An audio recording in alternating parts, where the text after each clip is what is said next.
안녕하세요. 조금 시끄러운데 볼게요. 그래도 오늘은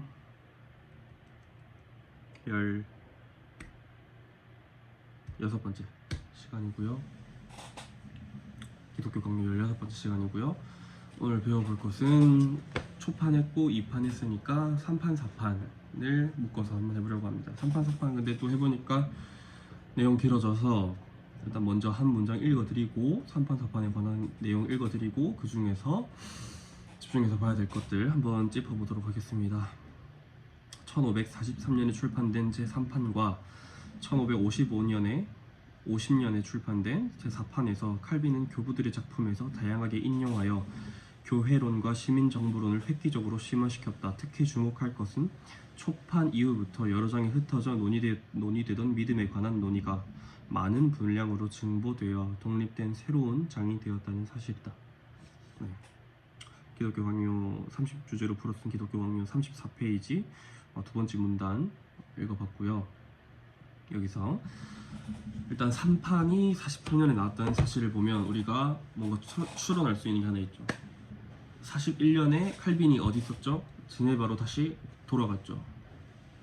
그때 또 이제 기독교파로 약간 분위기가 좀 갈렸기 때문에 다시 돌아섰기 때문에 제네바로 칼빈이 돌아갈 수 있었고요. 한번 추방됐었다가 38년에 그리고 제네바에서 칼빈은 자신의 조직적인 신학 체계를 실제로 실행에 옮길 교회 개혁이 필요했던 상황이었고 실제로 교회 개혁을 하다 보니까 이때 많이 나왔던 내용들이 심해될 수밖에 없었던 내용들이 교회는 어떠해야 하는가, 우리 참 교회는 어떠해야 되는가, 교회론, 그리고 시민정부, 교회 그리스도인은 국가와 어떤 관계를 맺어야 하는가, 국가는 어떤 역할을 수행해야 하는가, 그때 잠깐 짧게 이제 초판이나 2판에서 배웠던 교회, 국가는 뭐 어떠한 권력이 있고 교회는 어떠한 권력이 있다, 이런 거에서 좀 더 심화시켜서 내용을 정리했다고 보시면 될 것 같습니다. 그리고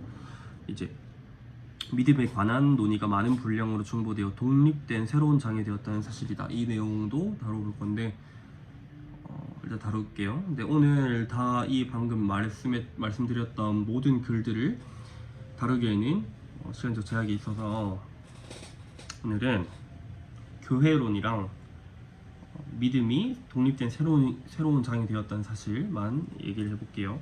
참고로 3판부터는 이제 17장에서 21장으로 늘어나게 됐습니다. 4판도 21장으로 유지가 되고 4판에서는 이제 교부들의 인용, 내가 진짜 이렇게 주장하는 것이 내 혼자만의 생각이 아니고 성경의 근거함과 교부들, 옛날 이제 우리 기독교가 전통이 있는데 이 전통 안에서 이제 권위가 있고 명망이 있었던 교부들의 이러이러한 견해와 함께 내가 자리를 잡은 신화들을 이제 근거 삼아서 교부들의 말들을 인용하여서 근거 삼아서 이러이러한 결론에 도달한 것이다. 이렇게 보면 이제 로마 가톨릭이랑 많이 싸울 수밖에 없었던 그런 상황이기 때문에 좀 더 이제 변증적인 성격이 많이 드러나고 있는 것 같네요. 아무튼 교회론 해볼게요. 교회론은 믿음부터 해봅시다. 믿음이 엄청나게 독립된 장이 되었다는 게 뭔 소리냐면, 예전에 보면 믿음도 물론 이 판에서는 그거였죠.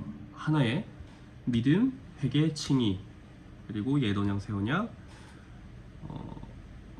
그 다음에 예정, 섭리, 이렇게 믿음도 분명히 독립된 장이긴 했는데 그때의 믿음은 약간 하나의 다른 교리들을 설명하기 위한 문턱으로서 약간 받드는 그런 느낌이었다면, 여기서는 그 수많은 믿음에 관한 논의들이 하나로 응축되어서 약간 진짜 믿음이 무엇인가에 대한 얘기를 더 깊게 다뤘다.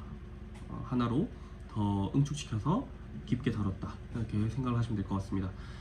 한 줄로 말씀을 드리자면 믿음은 그리스도와 하나님의 약속에 근거하여서 하나님의 은총을 받는 핵심 통로이다 라고 칼빈이 바라봤고요. 그래도 몇 가지 조금 더 자세히 얘기를 드리자면 칼빈이 바라본 믿음은 일단은 믿음은 낙관이나 무슨 감정 같은 단회적인 일시적인 그런 체험이나 느낌이 아니고 하나님을 아는 지식 그리고 하나님을 향한 확실한 신뢰 이것이다 라고 봤습니다. 그리고 또 믿음의 중심이 뭐냐라고 묻는다면 믿음의 중심은 내가 괜찮은 사람인가가 아니라 하나님과 그리스도의 약속하심에 있다. 믿는 자로서 회개케 하시고 성화로 그리스도인의 삶으로 나아가게 하시는 하나님의 약속 안에 있다. 하나님의 택하심에 있다. 전적인 은혜에 달려있다. 이런 문장이 있겠고요. 믿음은 또 이런 얘기도 있습니다. 믿는 자는 분명히 구원의 확신은 전인격적으로 존재하나 신자는 연약하기 때문에 언제나 그 믿음으로 얻은 구원의 확신은 흔들릴 수 있고 회의적으로 변할 수 있고 헤맬 수 있다. 이런 말도 있습니다. 그리고 믿음은 저번에 배웠었죠. 회개, 칭의, 기도, 성화, 그리스도인의 삶 등으로 유기적으로 연결되게 되어 있다. 참 믿음은 라고 바라봤습니다. 성경 많이 읽으시고 교회 오래 다니신 분들은 다 아는 내용이죠. 하지만 이제 칼빈이 이제 언제 그런 성격을 얘기를 했는지 우리가 배우는 것이 기초가 어디로부터 나오고 있는지 지금 배우고 있습니다. 그리고 교회론은 참 교회는 어떠해야 하는가, 어떻게 바라봐야 하는가, 교회 그리스도인의 모임인 이 교회에 대한 얘기는 예전에도 많이 했지만 이제 동서고금을 막론한 이제 하나님의 택하신 백성들의 총수, 영적인 총수. 그러니까 교회는 사실 가시적인 형상보다는 비가시적인 그리스도와의 연합이 곧 교회라고 했고 그 맥락에 이어서 우리도 교회다. 우리의 한 몸이 그리스도와의 연합으로 인하여 교회로서 작용을 한다라고 그런 내용도 결론에 다다르는 걸 배웠었지요.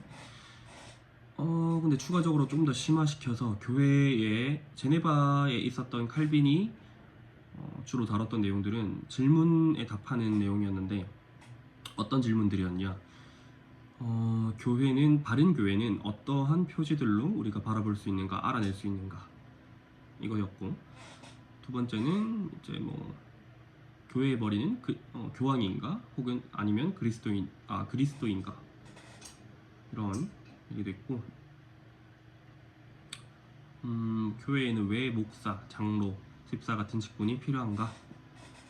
그리고 교회는 신자의 죄 혹은 무질서 등을 어떻게 처리하고 바라봐야 하는가? 또